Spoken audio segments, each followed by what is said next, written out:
Hi everybody, welcome to Celeste TV. Today I have a very inspiring guest to share with all of you. His name is Michael Adamski. Michael is 26 years old and he's actually a reader at Personal Excellence. Now, Michael has a very inspiring weight loss and health transformation story to share with all of us.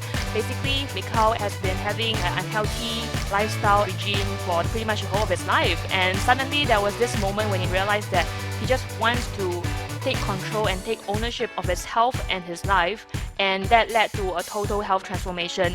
He has since lost 25 kgs in 8 months, and get this, been maintaining that weight ever since. So his heaviest weight was actually 99 kg and he lost 25 kg, and he ran his first 10 km race today in a record time of 59 minutes. So Michael, can you tell us a little bit about how your diet and your lifestyle used to be like in the past?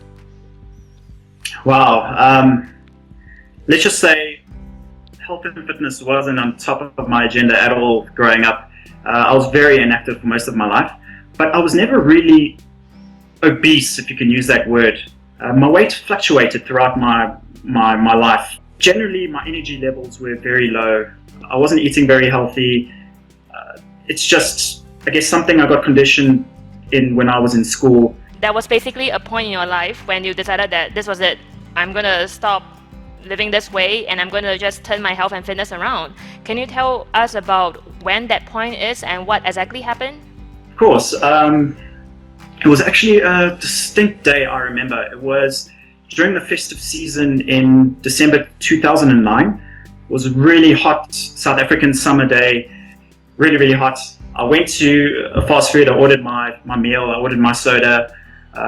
As I went outside to the food, the seats where everyone sits, I noticed that the only spot available was in the sun, and it was really hot. So I thought, okay, well, let me just sit down, let me be quick. So as I was going through my meal, I started to feel more heavier, and especially once I finished my soda at the end, I just felt so, I don't know, my energy just crashed. It was just horrible. And then I just decided, well, you know what, things have to change. Something has to change. And I just made a decision right then and there that on the following Monday, I'm going to have a run. I'm going to just see how it goes. And because it's something I've always thought about doing, but I never ever did, I just decided at that specific moment, okay, no, better now or it'll never happen. I love that you're saying like better now than never.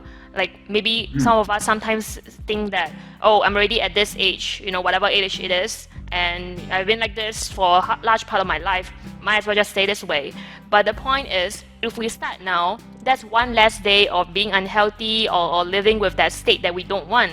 Like that's one day closer towards where we want to be. So focusing on the end vision and taking action right now rather than putting off our goals to the future because we just don't feel like it's worth it, or maybe it's just it takes too much time, or because we haven't been this way for a while. Let's go back to the point when you made that decision to basically transform your life around. What else happened? When that Monday came, I went out and I did that run. I felt like a bit of an idiot, running on the streets. Didn't really know what I was doing. I didn't have the correct shoes or the clothes. I was running in my sneakers. And the route I took it wasn't a very long route. It was only about 1.5 kilometers.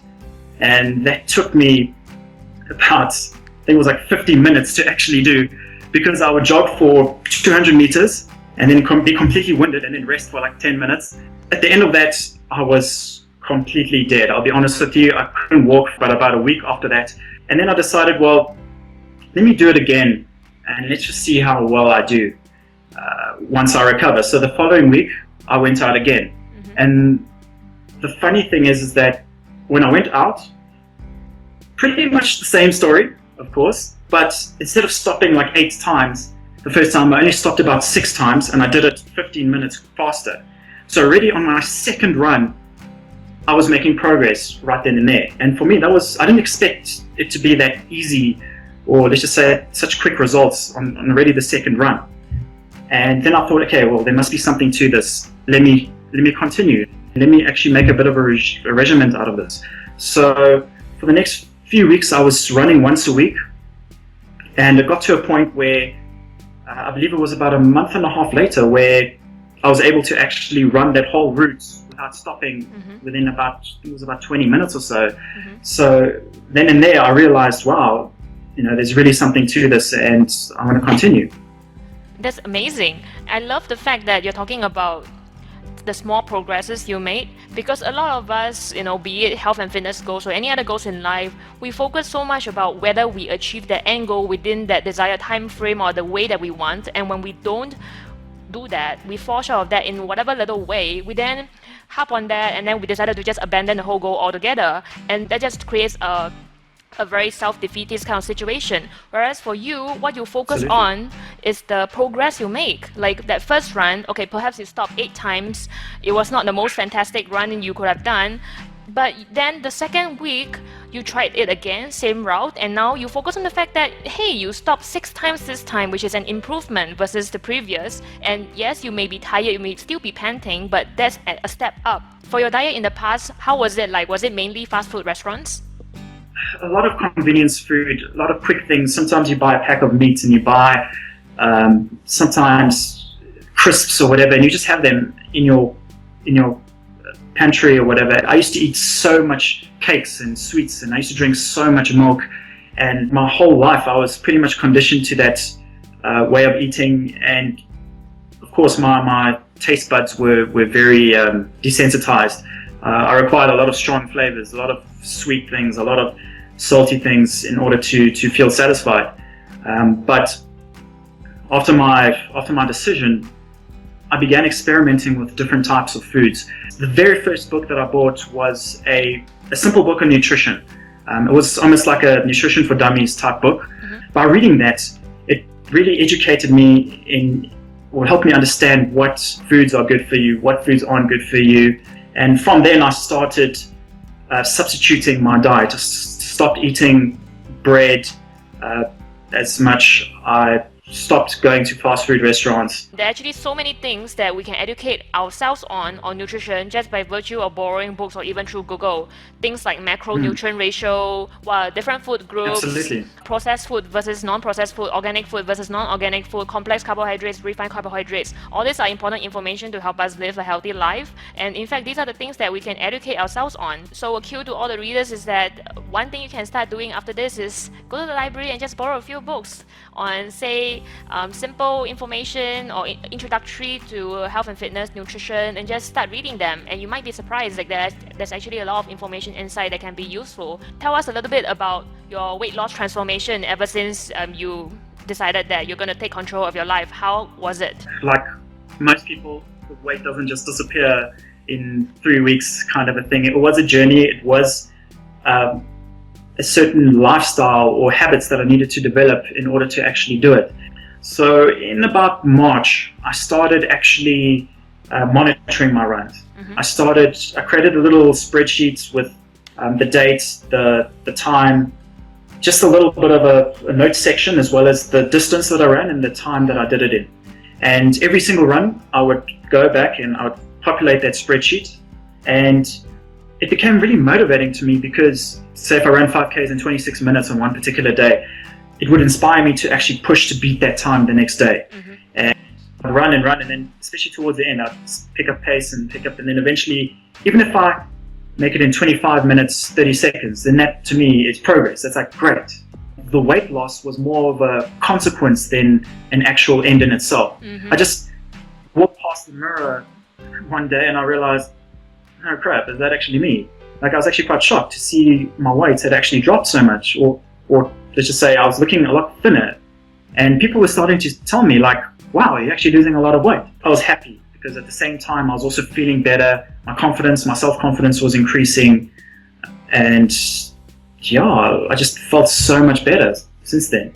I love that you are saying that your weight is consequence of whatever that you are doing or you were doing at that point, because that's the same Yes. thing that I share with my own coaching participants as well, which is basically that our weight, whatever it is, whether we hate it or we love it or we're neutral about it, it is the effect of something else, and that something else is our eating habits every day, our exercise regime, how much activity we're doing, which is in turn an effect of our own personal beliefs. Like let's say if we just choose not to be healthy, we don't believe in having a healthy lifestyle, there's no way we should expect our body to be healthy to support us in the activities we want to do or be at that ideal weight that we wanted to be. So it really starts from that change, that moment where you take ownership of your own health and fitness and realize that if you're not going to take action, nothing ever is going to happen, which is precisely what you did on that fateful day, you know, when you're out in a fast food restaurant and you just realize that you are lethargic, you haven't been feeling great for a while, and you really just want to turn things around and start taking action of your health and fitness. Since then, you mentioned that you have lost 25 kg in just 8 months, and you have also been having a very healthy fitness regime as well. Can you share with us how is your health and fitness regime nowadays? Sometimes I'd run 3 to 5 times a week. I also do a bit of strength training as well. I like to do upper body. I like on Mondays I do my arms. Chest would be on Tuesdays, and then I do torso on Wednesdays. I don't eat any dairy products. I don't eat any meat, gelatin. I don't eat chocolate at all.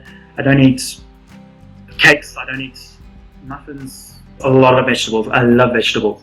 The great thing about vegetables is that they've got such a low calorie composite that you can eat them and eat them and eat them, and the energy that it takes to actually digest them it burns, it kind of takes care of itself.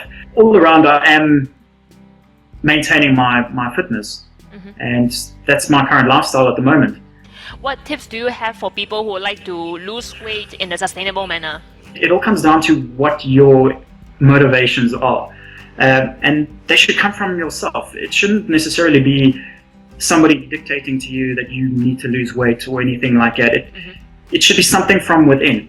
And once you make that decision, it's okay, what is the first easiest little thing that I can do to actually follow through with it? In my case, it was simply making a decision to go out and run and just seeing what happens. I didn't have specialist equipment, anything. I literally just went out and I ran. It's also okay to go out and run for 2 minutes, for 3 minutes, to do a jog for 3 minutes. That's totally right. If you're jogging for 0 minutes, the fact that you're jogging for like even 1 minute or 30 seconds, that's still more than before. Like I tell the readers at PE, walking can be an exercise as well. Like if you are always living a sedentary lifestyle, then walking is an improvement versus just sitting on your butt. So just look at the different changes, the little changes we can institute, and that definitely will be a progress, and then just build on that rather than obsessing about, oh, when I start, it must be I run every day for 7 days and I must only have like 1,000 calories every day from all my meals combined. So anyone who subjects themselves to that kind of vision or ideal obviously will fail, because it takes time to be where we ideally want to be, and the point is, are we moving towards that right now versus are we there? Can we be there tomorrow? Absolutely. Taking it easy. It's not a big deal. It really isn't difficult to be healthy. I mean, my whole life I was unhealthy, and once I actually did it, I realized, okay, I wonder what the big deal was. It's about establishing that habit for yourself. You can do this. Anyone can do this, that your weight will reduce. Because at the end of the day, if you've been maintaining your weight currently at your lifestyle, so if you're eating junk food or if you're not eating as healthily, but you are maintaining your weight, then if you start running, even little by little, then the only logical outcome there is that you will lose weight, guaranteed, because you're already now burning more calories than what you were before in your previous lifestyle, and slowly but surely you will be more inspired probably to eat healthier foods. So it's almost like a knock-on effect, and you'll see that the weight eventually starts to come off. You feel stronger, you feel better, and your confidence just boosts. And I mean, I'm the example of that. I totally agree that if, let's say, we are not having the most healthy lifestyle right now, let's say we're eating tons of junk food, not exercising at all, then what else can happen? Like, how can it progress but up? All we have to do is just eat a little bit healthier now and just take the flight of steps rather than taking the elevator for like 1-2 minutes, and that will be an improvement versus yesterday. And then moving forward is about how can we improve versus what we did today, continuing doing that. And after that, when we're already done with say 30 days, 60 days, and we look back, we'll see, wow, actually I made so much progress. And that progress comes possible because we're looking forward rather than looking backwards at all the junk food that we've eaten or beating ourselves up over all these things that have happened in the past and are not really relevant anymore. What really matters is the decision we make today. Absolutely. So thank you so much, Michal, for accepting this interview. Be sure to subscribe for more great video interviews at youtube.com/CelestineChua. Thanks, guys. Bye.